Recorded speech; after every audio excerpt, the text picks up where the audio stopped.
नमस्कार. खेड टाइमच्या राजकीय अनालिसिस मध्ये आपलं स्वागत. खरं तर आजचा दिवस आणि हा आठवडा खरं तर खेड तालुक्याच्या राजकीय दृष्ट्या खूप वेगळ्या वळणाकडे जाणारा आपण पाहिला असेल. कारण आजचा आपण प्रामुख्याने विचार केला तर आज राष्ट्रवादी काँग्रेसचा म्हणजे अर्थातच माजी आमदार दिलीप मोहिते यांच्या पराभवानंतर राष्ट्रवादी काँग्रेसच्या कार्यकर्त्यांचा आज मंथन म्हणजे मेळावा घेण्यात आला आणि या मेळाव्यात चिंतनाचा विषय पराभवाची कारण शोधण्यात आली. यामध्ये कार्यकर्त्यांनी आपल्या भावना मांडल्या. विशेष म्हणजे या मेळाव्यात तालुका अध्यक्ष कैलास सांडवर यांनी माजी आमदार दिलीप मोहिते यांना एक ठराव त्यांनी मांडला. या ठरावामध्ये दिलीप मोहिते यांना विधान परिषदेमध्ये घ्यावं अशी या ठरावाची मागणी होती. त्यामुळे उपस्थितांनी हात उंचावून याला दाद दिली. या प्रमुख कारणांशिवाय विशेष म्हणजे काही कार्यकर्ते काही पदाधिकाऱ्यांनी व्यासपीठावरून बोलताना त्यांनी असं सांगितलं की हे राज्यात आणि केंद्रात म्हणजे राज्याच्या निवडणुकीत जसं विरोधी महाविकास आघाडी करून महायुतीवर जसं ईव्हीएम घोटाळ्याचे आरोप केले जातात तसाच अँगल पकडून काही कार्यकर्त्यांनी असं सांगितलं की साधारणपणे ईव्हीएम घोटाळा झालाय की काय असा संशय काही कार्यकर्त्यांनी भाषणातून व्यक्त केला. या सगळ्या गोष्टी जरी महत्वाच्या असल्या तरी प्रामुख्यानं आजचं भाषण दिलीप मोहिते यांचं भाषण वादळी ठरलं आणि त्यांनी मनातली तळमळ अजित पवारांविषयी त्यांनी काही प्रश्न उपस्थित केले. याशिवाय प्रामुख्यानं दिलीप वळसे पाटील, आढळराव पाटील, त्यानंतर शिवसेनेनी कार्य कसं केलं या सगळ्यांवर त्यांनी प्रकाश टाकलाय.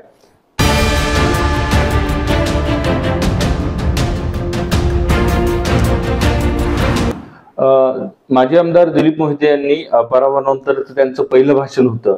या भाषणात त्यांनी पहिल्या 10 मिनिटात त्यांनी आपण राजकारणातली त्यांची एंट्री कशी झाली आणि या विषयावर त्यांनी बोलताना पहिलं टार्गेट त्यांनी अर्थातच दिलीप वळसे पाटलांवर केलं. कारण दिलीप वळसे पाटील अजितदादांचे पहिल्यापासून त्यांचा विरोध करत असतानाही त्यांनी कसं जवळ केलं हे सगळ्या गोष्टी त्यांनी प्रकाश टाकला. हे सांगताना त्यांनी एक प्रसंग सांगितला. जेव्हा दिलीप वळसे पाटील विधानसभेचे अध्यक्ष होते त्यावेळेस जेव्हा त्याच वेळेला अजितदादांनी अर्थसंकल्प विधिमंडळात मांडणार होते त्यावेळेस वळसे पाटलांनी गदारोळ करताना वळसे पाटलांचा गदारोळ मागे कसा हात होता याचं त्यांनी थेट भाषणात सांगितलं आणि त्याचे पुरावे देखील आपल्याकडे असल्याचं त्यांनी खळबळजनक खरं तर हा आरोप त्यांनी या भाषणातून केला. याशिवाय पुढे जाताना त्यांनी जेव्हा विधान सभेची निवडणुकीनंतर मतदानाच्या निकालानंतर ते अजितदादांना भेटायला गेले त्यावेळेला त्यांच्या शेजारी आढळराव पाटील बसलेले होते आणि यांना त्यांनी पाहिल्यानंतर हे म्हटले आता ही परिस्थिती आली आहे का म्हणजे ज्या आढळराव पाटलांनी दिलीप मोहितेंच्या विधानसभेच्या निवडणुकी काळात म्हणजे त्यापूर्वी आपण थोडस अजून मी तुम्हाला सांगतो की दिलीप मोहितेंनी सांगताना हा गोष्टीवर प्रकाश टाकला की जेव्हा आढळराव पाटलांना राष्ट्रवादीत घेतलं ते फक्त दिलीप वळसे पाटलांच्या मदतीसाठी त्यांना निवडून आणण्यासाठीच घेतलं का. कारण लोकसभेच्या निवडणुकीमध्ये मी स्वतः म्हणजे आढळराव पाटील आणि दिलीप मोहितेंचं वैर सगळ्यांना माहिती असताना देखील मी त्यांच्याशी जुळून घेतलं ते फक्त अजितदादांच्या सांगण्यावरून आणि पक्ष महायुती टिकावी या सगळ्या गोष्टींना असताना माझ्या निवडणूक काळात आढळराव पाटील कधी माझ्या मदतीला कधी आले किंवा माझ्या मतदारसंघातही आले नाही हे ते सांगायला विसरले नाहीत. आणि एवढे असताना म्हणजे मला मदत न करताना ते आढळराव पाटील तुमच्या एवढ्या जवळचे झाले का आणि मी तुमच्या जवळ नाही का हे प्रश्न खरं तर प्रामुख्याने प्रकर्षाने त्यांनी म्हणजे भाषणात मांडले आणि त्यांची ती मनातली तळमळ ती त्यांनी खरं तर उघडपणे मांडली. ती एवढंच नाही तर महायुतीच्या धर्माला खेड विधानसभेमध्ये शिवसेनेकडून कसा भंग झाला म्हणजे त्यांनी सांगताना अजून एक त्यांनी सांगितलं की भाजप त्यानंतर राष्ट्रवादी अजित पवार गट आणि अर्थात शिवसेना आणि शिंदे गट हे 3 युती प्रमुख पक्षांची युती असतानाही भगवान पोखरकरांनी म्हणजे पक्षाचे जिल्हा प्रमुख असतानाही त्यांनी पक्षाच्या महायुतीचा धर्म कसा टाळला आणि विरोधी उमेदवाराला कसं मतदान केलं या सगळ्या गोष्टी सांगताना जर शिवसेनेने महायुती धर्म पाळला नाही त्याचा फटका जर मला बसतोय. याशिवाय ते पुढे जाऊन म्हटले भाजपनेही मदत केली, मात्र भाजपचे नेते माझ्या सोबत होते, मात्र कार्यकर्ते सोबत होते हे तर मतदानानंतर मतमोजणीनंतर दिसलंच नाही. कारण हे सांगताना त्यांनी अर्थातच शरद मोठे पाटील यांच्या जिल्हा परिषदेच्या मतदारसंघावर बोट ठेवलं आणि या गटामध्ये मला कसं मी पिछाडीवर राहिलो हेही सांगायला ते विसरले नाहीत. राष्ट्रवादी काँग्रेसमध्ये जेव्हा फूट पडली आणि शरद पवार अजित पवार गट वेगवेगळे झाले, तेव्हा अजित पवारांना पाठबळ देणारं किंवा त्यांच्या पाठीशी उभं राहणारा मी पहिला आमदार होतो आणि हे थेटपणे माध्यमांसमोर मी मांडलं आहे. यापूर्वीचे दाखले त्यांनी यावेळी दिले. आता हे सगळं असताना राज्यात जरी तुम्ही राज्यात जरी मला पद देऊ शकले नाही, परंतु त्यांनी जिल्ह्यात तरी तुमच्या ताब्यात होता, पालकमंत्री होता, जिल्हा बँक असेल, त्यांचा म्हणण्याचा उद्देश पीडीसी बँक होता, तुम्ही पीडीसी बँकेत तरी कुठं मला पद दिलंय, मान सन्मान दिलाय. मग हे सगळं करताना कार्यकर्ता पोसायचा असेल किंवा कार्यकर्त्याला बळ द्यायचं असेल तर सुरुवातीला नेत्याला बळ दिलं पाहिजे हे त्यांनी सांगितलंय. आणि हे बळ दिलं नाही तर नेता कसा टिकेल आणि त्याबरोबर कार्यकर्ता कसा जगेल, आणि कार्यकर्ता जगला नाही तर पक्षही टिकणार नाही हे सांगायला खरं तर दिलीप मोहिते विसरले नाहीत. कार्यकर्ता टिकला तरच पक्ष टिकेल हे सांगताना त्यांनी दाखला देताना आणखीन एक मुद्द्यावर त्यांनी प्रकाश टाकला. खरं तर ते म्हटले, माझा पराभव हा कार्यकर्त्यांच्या हलगर्जीपणामुळे झालाय हे त्यांनी स्पष्टपणे कार्यकर्त्यांना सांगितलं. आणि मी हरलो याचं मला शल्य नाही, परंतु तुम्हाला तुमच्या गावात पद तुमची किंमत टिकवायची असेल तर तुम्हाला आता तुमचं गाव सांभाळावं लागेल.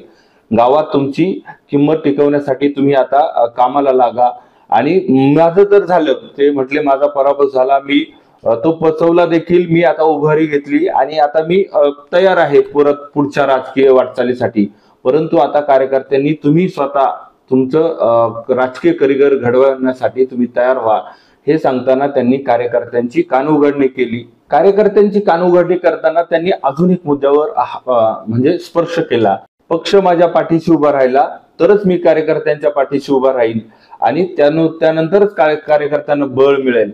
विधानसभा निवडणुकीमध्ये अजित पवारांची एक सभा वगळता उर्वरित एकही नेता माझ्या मतदारसंघात म्हणजे माझ्या मतदानाच्या प्रक्रियेमध्ये प्रचारासाठी आला नाही हे सांगायला ते विसरले. त्यांनी हे सांगताना अर्थातच खेड विधानसभेमध्ये माळी समाजाचा वर्ग मोठा आहे, त्यांनी छगन भुजबळांना खरं तर निशाणा साधला. याशिवाय म्हणजे छगन भुजबळ यांच्या सोबतच धनंजय मुंडे यांचंही त्यांनी नाव घेतलं, कारण ते नेते आपापल्या मतदारसंघात मशगूल होते.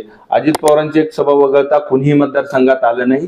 आता जर पक्षाने मला मदत केली, मला साथ दिली तरच मी कार्यकर्त्यांचा असेल किंवा पक्षाला मदत करेल, अन्यथा मी घरी बसेन असं थेट सांगून त्यांनी खरं तर एक हातचा ठेवून राजकारण खेळण्याचा एक त्यांनी प्रयत्न केला.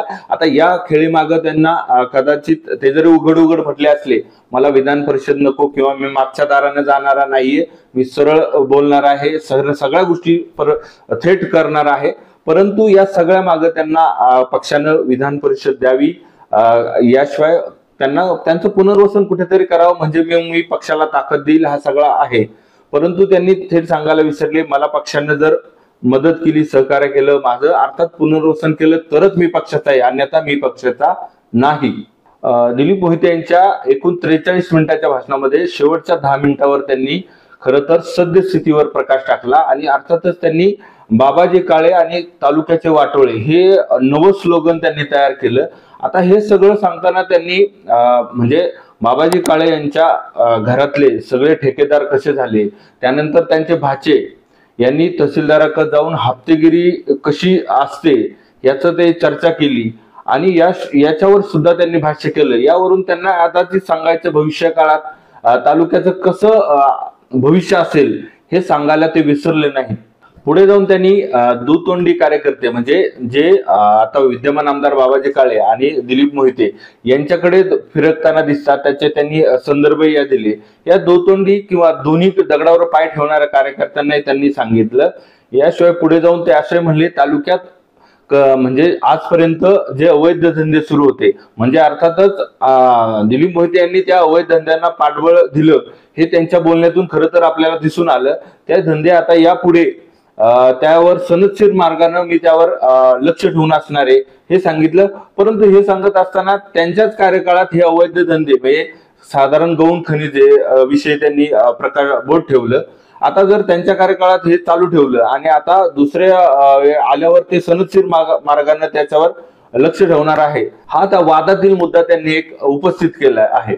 हे सांगताना त्यांनी खरं तर आगामी जिल्हा परिषद पंचायत समितीच्या निवडणुकांचा संदर्भ दिला. कारण आगामी जिल्हा परिषद पंचायत समिती, नगर परिषदा म्हणजे चाकण, आळंदी, राजगुरू ह्या नगर पंचायतीच्या पण इलेक्शन आहेत. या सगळ्या इलेक्शनचं ऑलरेडी समोरच्या अंक म्हणजे अर्थातच विद्यमान आमदार बाबाजी काळे यांच्या गटाकडून सगळं फिक्स झालेलं आहे. कोणाला झेडपी गट कोणता आहे हे सगळं ठरलेलं आहे. आता खरं तर तुमच्यावर सगळी जबाबदारी आहे, तुम्ही काय करणार आहात. अर्थात त्यांना हे सांगायचे की आता तुम्हाला बाकीचे रस्ते बंद झालेत, आपल्याच पक्षात राहून इथेच राहून तुम्हाला पुढच्या काही भविष्य, तुमचं राजकीय भविष्य ठरवायचं आहे. त्यामुळे आत्ताच काहीतरी फिक्स करा आणि पुढची रणनीती आखा. गावात मान सन्मान मिळायचा असेल किंवा पुढचं राजकीय करिअर घडवायचं असेल तर तुम्हाला आत्ताच कामाला लागणं गरजेचं आहे. भाषणाच्या शेवटच्या टप्प्यात त्यांनी खरं तर कार्यकर्त्यांना बळ दिलं. मी पराभव पचवलेला आहे आणि मी उभा राहिलो आहे, तुम्ही खचून जाऊ नका, मी तुमच्या पाठीशी आहे असं म्हणत कार्यकर्त्यांना त्यांनी बळ दिलं. आणि याशिवाय त्यांनी अजून एक महत्वाचा उल्लेख केला. दिलीप मोहितेंचा इतिहास कदाचित विरोधकांना माहिती नाही.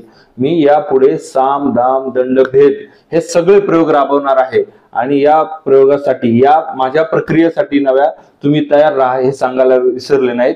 याशिवाय पुढे जाऊन ते असंही म्हणले, म्हणजे एकंदरीत त्यांच्या संपूर्ण भाषणाचा कल अजितदादांवर खरं तर ती एक गोडीतली नाराजी होती. त्यांनी अनेक प्रश्न अजितदादांना खरं तर विचारले किंवा उपस्थित केले.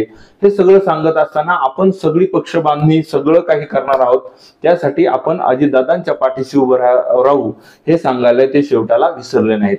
आजच्या राजकीय विश्लेषणमध्ये किंवा आजच्या दिवसभराच्या राजकीय चर्चेमध्ये आपण इथेच थांबूया. पुन्हा भेटूया अशाच एका चर्चेत.